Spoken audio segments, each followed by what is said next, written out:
नमस्कार दोस्तों, मैं सतीश सोकल फिर से आपकी 11th फिजिक्स क्लास में आपका स्वागत करता हूं। चलिए शुरू करते हैं। आज हमारा टॉपिक है वेक्टर, और वेक्टर के हम अंदर क्या पढ़ने जा रहे हैं, triangle law of vector addition means सदिश योग का त्रिभुज नियम। देखिए, सदिशों को जोड़ने के कुछ नियम होते हैं, जिनमें पहला नियम क्या होता है, सदिशों के जोड़ का त्रिभुज नियम। इसको हम पढ़ने जा रहे हैं। देखिए, नियम आपके सामने बोर्ड पे लिख दिया गया है, अच्छे तरीके से ध्यान से सुनिएगा। इस नियम के अनुसार यदि किसी त्रिभुज की दो क्रमागत मतलब कि लगातार भुजाओं को क्रमशः दो सदिशों के परिमाण व दिशा के रूप में समान क्रम में निरूपित किया जाता है, तब तीसरी भुजा परिणामी सदिश के परिमाण को व्यक्त करेगी, जो कि दिशा में इन क्रमागत सदिशों के विपरीत होगी। अच्छे तरीके से नियम को एक बार दो बार ध्यान से पढ़िए, ध्यान से सुनिए, वीडियो को बार बार बैक करके अच्छे तरीके से ध्यान से सुनिएगा। और अब मैं आपको बताने जा रहा हूं कि इस नियम को किस प्रकार से अप्लाई करते हैं। ध्यान से देखिए। मान लीजिए आपके पास कोई एक वेक्टर P है और एक आपके पास में है वेक्टर Q। अब आपको क्या करना है, इन्हें ऐड करना है। तो क्या कहा है, त्रिभुज की दो क्रमागत भुजाओं को, तो आपको इन दोनों को, इन दो सदिशों को त्रिभुज की दो क्रमागत भुजाओं के अकॉर्डिंग निरूपित करना है, अकॉर्डिंग शो करना है। तो इसके लिए मान लीजिए हमने सबसे पहले ये एक ट्रायंगल की, एक त्रिभुज की एक भुजा ली AB, और हमने देखा कि इस वेक्टर P को अगर हम इसके ऊपर इस प्रकार से व्यवस्थित कर सकते हैं। उसके बाद हमने इस त्रिभुज की एक भुजा ले ली, हमने BC। तो हमने देखा वेक्टर Q जो है इस BC के अनुसार सेट हो सकता है, ये वेक्टर Q हो गया। तो आपने देखा मैंने इन दोनों सदिशों को त्रिभुज की क्रमागत भुजाओं, लगातार भुजाओं से शो कर दिया। तब इनका परिणामी, तब तीसरी भुजा परिणामी को दिखाएगी, तब तीसरी भुजा परिणामी सदिश के परिमाण को शो करेगी। तो ये रही तीसरी भुजा, ये आगे जी तीसरी भुजा इन दोनों के परिणामी को, मतलब इन दोनों के ऐड को शो करेगी। मतलब ये तीसरी भुजा vector P plus vector Q से शो होगी। अब क्योंकि वेक्टर P भी एक सदिश है, वेक्टर Q भी एक सदिश है, तो इन दोनों का जोड़ भी एक सदिश होगा, जिसके अंदर एक दिशा भी होगी। ये जो लाइन है, ये लाइन इनके परिमाण को शो करती है। अभी तक मैंने दिशा नहीं दिखाई है, तो दिशा के लिए देखिए क्या लिखा हुआ है, जो कि दिशा में इन क्रमागत सदिशों के विपरीत होगी। मीन्स ये जो लाइन है, दिशा कहां होगी, इन परिणामी की दिशा कहां होगी, इस परिणामी की दिशा कहां होगी, इन दोनों के विपरीत। तो अगर हम क्रम से चलते हैं, दिशा में चलते हैं, तो इधर आनी चाहिए थी, लेकिन शब्द है अगर हम दिशा में चले तो यहां पर होगी, लेकिन हम क्योंकि विपरीत में है तो यहां होगी। तो ये आपका लास्ट परिणामी वेक्टर होता है, इसे हम वेक्टर R से भी शो कर सकते हैं। तो आपने देखा ये है जी हमारा त्रिभुज का नियम। बट अगर इसमें एक कंडीशन आ जाए, कि कंडीशन क्या हो, कि मान लीजिए ये वेक्टर P और वेक्टर Q, ये है मान लीजिए वेक्टर P और ये है मान लीजिए वेक्टर Q, अगर ये दोनों एक ही बिंदु से स्टार्ट हो जाए, मीन्स अगर हम इन्हें त्रिभुज की क्रमागत भुजाओं के रूप में ना दिखा सकें, तब इनका जोड़ कैसे किया जाएगा। इसके लिए सदिशों के योग का समांतर चतुर्भुज का नियम क्या है। नियम, जब किसी समांतर चतुर्भुज की दो आसन भुजाओं को क्रमशः दो सदिशों के परिमाण व दिशा के रूप में व्यक्त किया जाए, तब उनके कटान बिंदु से होकर गुजरने वाला विकर्ण परिणामी सदिश के परिमाण व दिशा को व्यक्त करता है या व्यक्त करेगा। देखिए ध्यान से, किस प्रकार से ये कहना चाहता है कि जब किसी समांतर चतुर्भुज की दो आसन भुजाएं आपको बताया गया था कि मान लीजिए दो वेक्टर इस प्रकार से है कि एक वेक्टर P है और एक वेक्टर Q है और वो दोनों एक ही बिंदु से प्रारंभ हो रहे हो, तो उनके योग के लिए हमें त्रिभुज नियम के स्थान पर समांतर चतुर्भुज का नियम इस्तेमाल करना था। और इस नियम के अनुसार क्या कहता है कि समांतर चतुर्भुज के दो आसन भुजाएं, तो ये जो एक ही बिंदु से शुरुआत होती है ये दोनों आसन भुजाएं होती है। और बात रही समांतर चतुर्भुज की, तो वो किस प्रकार से प्राप्त करेंगे, तो हम क्या करेंगे, जो भुजाएं आपको दी गई है इन्हीं भुजाओं के समांतर हम अपनी तरफ से भुजाओं की रचना करेंगे। तो ये जो सामने वाली भुजा है इसके समांतर हो जाएगी और इस भुजा के समांतर हम यहां पर एक भुजा की रचना करेंगे। तो इस प्रकार से ये हमारा क्या बन जाएगा, एक समांतर चतुर्भुज बन जाएगा। तो क्रमशः दो सदिशों के, तो आपने देखा ये समांतर चतुर्भुज है, उसकी दो आसन भुजाएं हैं और ये दोनों आसन भुजाएं दो सदिशों को शो कर रही है, दो सदिशों के परिमाण और दिशा को शो कर रही है। तो उनके कटान बिंदु से, इनके कटान बिंदु से जो विकिरण निकलेगा, कटान बिंदु से जो विकिरण निकलेगा वो इन दोनों का परिणामी होगा। मतलब कि वो इन दोनों का परिणामी वेक्टर R होगा, जो किसके बराबर होगा, वेक्टर P प्लस Q। तो आपके पास ये जो वेक्टर R आ चुका है, अब हमें इसका क्या निकालना है, परिमाण एक सुव्यवस्थित फॉर्मूले के रूप में, एक बिल्कुल वेल अरेंजमेंट फॉर्मूले के रूप में। एक तो हमें इसका परिमाण ज्ञात करना है, एक हमें इसकी दिशा ज्ञात करनी है और हमें कुछ इसकी विशेष स्थितियां ज्ञात करनी होगी। तो चलते हैं आगे। सबसे पहले इसका परिमाण ज्ञात करने के लिए देखिए ध्यान से, सबसे पहले हमने क्या किया, समांतर चतुर्भुज की भुजा OA, वेक्टर OA से किसको प्रदर्शित किया, वेक्टर P को। वेक्टर OA के से आसन भुजा कौन सी है, OB, उससे हमने किसको शो किया, वेक्टर Q को।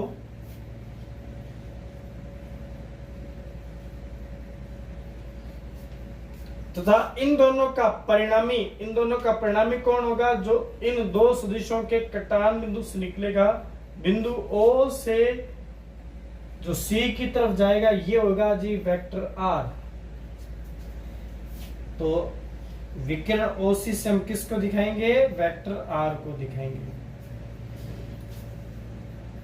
माना वेक्टर P व वेक्टर Q के मध्य का कोण अल्फा है, वेक्टर P व वेक्टर Q के मध्य का कोण क्या है, अल्फा है। तो इसे हम डायग्राम में शो करेंगे, कोण अल्फा। तथा परिणामी वेक्टर R क्षैतिज मीन्स OA से थीटा कोण पर है। तो ये जो परिणामी है ये समझ लीजिए, ये थीटा कोण पर है R। क्षैतिज का मतलब आप लिख सकते हो समतल से। समतल का मतलब क्या होता है, धरती से। क्षैतिज मतलब पृथ्वी से। अब हमें क्या करना है, इस वेक्टर R का परिणाम निकालना है। तो इसके लिए हम क्या करेंगे, अपनी प्रक्रिया को थोड़ा आगे की ओर बढ़ाएंगे और इसके लिए हम क्या करेंगे, भुजा OA को हम आगे की ओर एक्सटेंड करेंगे, भुजा OA को आगे की ओर बढ़ाएंगे तथा पॉइंट C से बढ़ाई हुई भुजा पर एक लंब डालेंगे। तो पॉइंट C से एक हम लंब डालेंगे जो बिंदु N पर आएगा। तो पॉइंट C से हमने लंब कहां डाला, बिंदु N पर। किस पर, बढ़ी हुई भुजा OA पर। अब हम क्या करेंगे कि इन सदिशों के परिमाण अगर हम निकालें कि वेक्टर OA का परिमाण क्या होता है, मोड ऑफ वेक्टर P होगा तो ये किसके इक्वल माना जाएगा, P के। वेक्टर OB का हम परिमाण निकालेंगे तो वेक्टर Q का मोड करेंगे तो वो किसके माना जाएगा, ओनली Q के। और वेक्टर OC का जब हम अपने परिमाण निकालेंगे तो ये किसके माना जाएगा, मोड ऑफ वेक्टर R, जो किसके इक्वल माना जाएगा, R के। तो आगे की हम प्रोसेसिंग इन्हें बिना वेक्टर के रूप में हम अपने लेंगे। तो देखिए यहां से हमारे पास में एक ट्रायंगल निकल रहा है, एक ट्रायंगल निकला।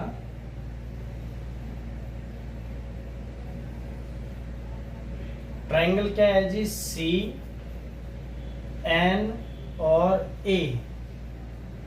तो आपने ये देखा कि जब वेक्टर P को आगे की ओर बढ़ाया जा रहा है और वेक्टर Q, तो AC जो है OB के समांतर है, AC OB के समांतर है, तो जो OB का कोण OA से होगा वही AC का कोण OA या ON से होगा। तो ये दोनों कोण क्या होंगे, इक्वल होंगे। तो ये कोण भी क्या होगा, अल्फा। और क्योंकि OC जो है परिमाण में, लेंथ में OB के बराबर है, इसलिए OC की वैल्यू क्या मानी जाएगी, परिमाण में Q के रूप में। ये कोण क्या है, अल्फा। और ये आपको पता है कि ये आपने लंब डाला तो ये कितने डिग्री का है, 90 डिग्री का। तो इस प्रकार से आप देखेंगे कि CN यहाँ पे हमारे पास एक लंब के रूप में प्राप्त हो जाएगा और AN हमारे पास यहाँ आधार के रूप में प्राप्त हो जाएगा। तो आप क्या करेंगे, लंब बटे, और आपके पास AC जो होगा वो एक कर्ण के रूप में काम करेगा। तो आप क्या करेंगे, CN और AN की वैल्यू निकाल लेंगे। AC की वैल्यू आपके पास दी गई है आपको, AN और CN का मान निकालेंगे। सबसे पहले AN और AC में एक संबंध बताएंगे, तो AN बटा AC। तो आप देखेंगे कि AN आधार बटे कर्ण क्या होता है जी, कोस, और ये क्या है, अल्फा, तो कोस अल्फा। तो AN का मान क्या आएगा जी, AC cos alpha, AC dot cos alpha. तो AN इक्वल टू AC का मान होगा जी Q, और ये आएगा जी कोस अल्फा। पहली वैल्यू आपके पास AN की आ जाएगी। उसके बाद देखेंगे आप नेक्स्ट वैल्यू, हमारी नेक्स्ट वैल्यू के लिए अपने क्या करेंगे, CN को लेंगे तो CN बटा AC। तो CN बटे AC इज इक्वल टू क्या आएगा, साइन अल्फा। तो आप क्या करेंगे, CN इक्वल टू कितना आ जाएगा, AC डॉट साइन अल्फा। तो CN इक्वल टू AC की वैल्यू पुट करेंगे तो Q साइन अल्फा। ये अपने पास में दूसरी वैल्यू आ जाएगी। इसके पश्चात हम अगर हमारी थोड़ी सी प्रोसेस में आगे की ओर बढ़ेंगे तो आपके पास एक और इसमें ट्रायंगल क्या आ रहा है, देखिए ध्यान से, एक और ट्रायंगल जो निकल के आ रहा है वो है जी OCN, जिसमें OC जो है किसके इक्वल है, R के इक्वल है। और O से C तक का जो एंगल आपके पास में कितना है, थीटा है, और C और N के बीच का एंगल कितना है, 90 है।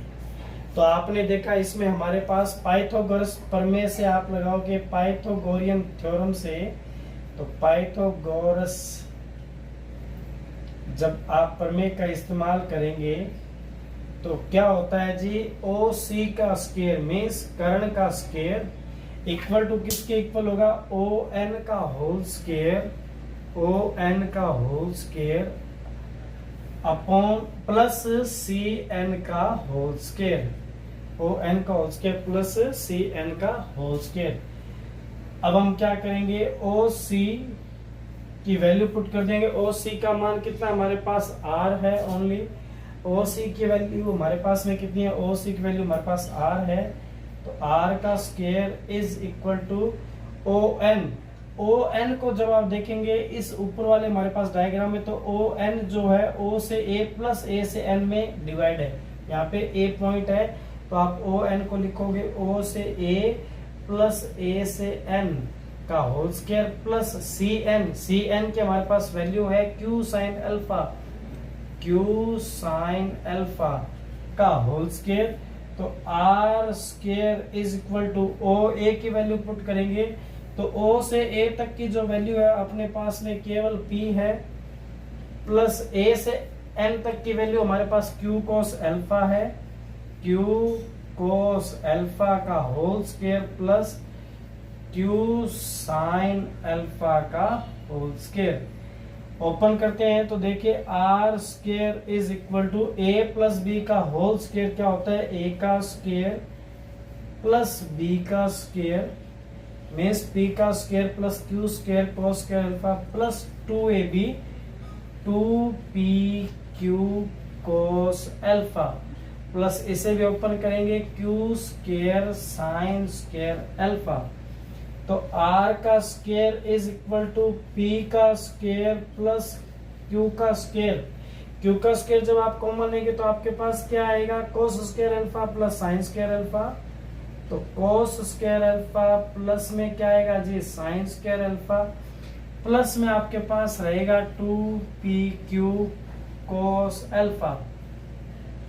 जानते हैं आप कि कोस square alpha plus sine square alpha की वैल्यू कितनी हो जाएगी, 1 हो जाएगी। तो इसे अपने अगर डायग्राम को एक बार हटा लेते हैं तो आपके पास में क्या आएगा, r का square is equal to p का स्क्वायर प्लस q का square cos square alpha plus sine square alpha 1 कर देंगे प्लस में लिखा है जी 2pq cos alpha. It means जब निकालोगे लास्ट वैल्यू तो परिणामी r का परिमाण क्या निकला आपके पास, देखिए जहां से परिणामी r का परिणाम निकला r is equal to under root में p का स्क्वायर प्लस q का square plus 2pq cos alpha. ये आपके पास में आ गया जी आंसर। वेक्टर r का परिमाण। अब हम निकालेंगे वेक्टर r की दिशा। तो वेक्टर r की दिशा निकालने के लिए देखिए, क्योंकि हम जानते हैं कि किसी भी सदिश या किसी भी चीज की अगर हमें दिशा निकालनी हो, हमें यहाँ पे क्या निकालना है, वेक्टर r सदिश r की दिशा। तो इसके लिए हमें tan थीटा का फॉर्मूला इस्तेमाल करना पड़ता है, tan थीटा का फॉर्मूला। और tan थीटा के फॉर्मूले के लिए देखिए जहां से आपको चाहिएगा एक ट्राइंगल, तो वो ट्राइंगल क्या होगा, इसको हटा देते हैं। तो सबसे पहले देखिए ध्यान से ट्राइंगल क्या होगा, बोर्ड पे ध्यान से देखिएगा। ये अभी एक ट्राइंगल हमने ले रखा था ओ सी और एन, जिसमें ये एंगल मैंने थीटा ले रखा था और ये 90 डिग्री का था। अभी मैंने यहाँ पे ट्राइंगल एक साफ किया था, वो सेम ट्राइंगल है, कुछ भी परिवर्तन नहीं है, ये आर है। तो अब आप इसके अंदर क्या करोगे, आपको इसमें tan थीटा का मान निकालना है। तो आप जानते हो कि ये क्या है जी, लंब है, परपेंडिकुलर है, ये हमारा बेस है। तो tan theta is equal to क्या होता है, परपेंडिकुलर अपॉन बेस लंब बटे आधार। तो tan theta is equal to लंब की हम वैल्यू निकालेंगे। तो लंब की वैल्यू आपके पास कितनी है, cn बटे आधार की हमारे पास वैल्यू है on। तो cn अपॉन on की वैल्यू होगी o से a on कितना होगा, o से a से n, o से a प्लस a से n। तो tan theta is equal to cn का मान निकालोगे तो cn आपको दिया हुआ है जी q साइन अल्फा। cn आपके पास में क्या है, q sine alpha upon O A आपके पास में है o से a तक p। तो o से a तक है p प्लस a से n तक, a से n तक है q cos alpha, q cos alpha.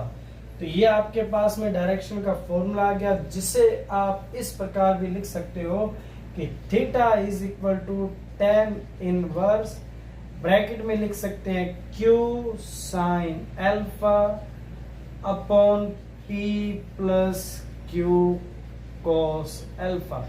ये हमारा हो गया जी टॉपिक यहाँ पे कंप्लीट। अब हम चलेंगे इसकी विशेष स्थितियों पर, ज्यादा नहीं है, केवल मेन 2 स्थितियां, उन्हीं 2 स्थितियों को पढ़ेंगे। चलिए हम चलते हैं मेन स्थितियों पर।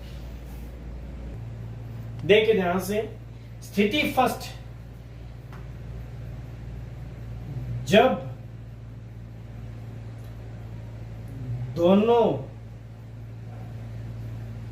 सदिश समान दिशा में हो। पहली स्थिति जब दोनों सदिश क्या हो, समान दिशा में हो। तो डायग्राम अगर हम इसका बनाते हैं तो मान लीजिए अगर वेक्टर P आपका इस तरफ है तो वेक्टर Q भी उसी सेम लाइन पे उसी डायरेक्शन में वर्क करता है। तब इस स्थिति में इन दोनों के बीच बनने वाला जो अल्फा कोण था उसकी वैल्यू कितनी होती है, 0 डिग्री। तो उस समय परिणामी R किस तरह काम करेगा, R is equal to P का स्क्वायर प्लस Q का square plus 2PQ cos alpha लिखोगे, चूंकि अल्फा इक्वल टू क्या होता है, 0 डिग्री। तो हम जानते हैं कि cos अल्फा, इसलिए आप लिखोगे cos अल्फा, जिसमें अल्फा का मान आपने लिखा 0, cos 0 का मान कितना होता है, 1। तो आगे देखिए R is equal to root में P का स्क्वायर प्लस Q का square plus 2PQ। cos alpha, alpha का मान 0 डिग्री, cos 0 का मान 1, तो ये हो जाएगा ओनली 2PQ। तो R इज इक्वल टू क्या आएगा, P प्लस Q का whole square. It means R की वैल्यू आएगी P प्लस Q। और ये इस कंडीशन में ये जो मान है इसे मैक्सिमम मान मीन्स अधिकतम मान कहा जाता है। ये वैल्यू क्या होती है, अधिकतम वैल्यू होती है। उसके बाद में देखिए ध्यान से कंडीशन नंबर 2 हमारी क्या है, जब दोनों सदिश विपरीत दिशा में हो। जब दोनों सदिश कहां हो, विपरीत दिशा में हो। तो इसका बनाते हैं हम एक डायग्राम। अगर आपके पास P इस तरफ वेक्टर वर्क काम कर रहा है, वेक्टर P उस तरफ वर्क काम कर रहा है, तो वेक्टर Q आपका होगा इस तरफ, दोनों एक दूसरे के विपरीत दिशा में होंगे। इस कंडीशन में इन दोनों के बीच अल्फा जो होगा वो कितना डिग्री होगा जी, 180। तो परिणामी R का जो परिमाण होगा, R is equal to under root में आप फॉर्मूला लिखेंगे P का स्क्वायर प्लस Q का स्क्वायर प्लस 2PQ cos, और cos के साथ फॉर्मूला होता है अल्फा। अल्फा का मान है 180 डिग्री, तो cos आप लिखोगे 180 डिग्री। अब आप लिखोगे बिकॉज हम जानते हैं कि cos 180 का कितना मान जानते हैं आप, -1 जानते हैं। तो R is equal to under root में देखिए P का स्क्वायर प्लस Q का स्क्वायर प्लस 2PQ cos 180 की वैल्यू कितनी होगी, -1। तो R is equal to under root में P का स्क्वायर प्लस Q का स्क्वायर प्लस माइनस का 2PQ। तो R is equal to under root में आएगा जी P माइनस Q का whole square. It means R की वैल्यू आएगी P माइनस Q। और ये जिस प्रकार से P प्लस Q अधिकतम वैल्यू होता है, मैक्सिमम होता है, उसी प्रकार से P माइनस Q जो होगा वो कौन सी वैल्यू होती है जी, मिनिमम वैल्यू। तो यहाँ पे बच्चों हमारा सदिशों के योग का समांतर चतुर्भुज का नियम स्थितियों के साथ कंप्लीट हो चुका है। वीडियो को अच्छी तरीके से देखिए, अच्छी तरीके से समझिए, नोट कर लीजिएगा, कंप्लीटली नोट कर लीजिए। वीडियो आपको पसंद आए तो प्लीज इसे लाइक करिए, शेयर करिए, चैनल को सब्सक्राइब करिए। थैंक यू, मिलते हैं नेक्स्ट वीडियो में।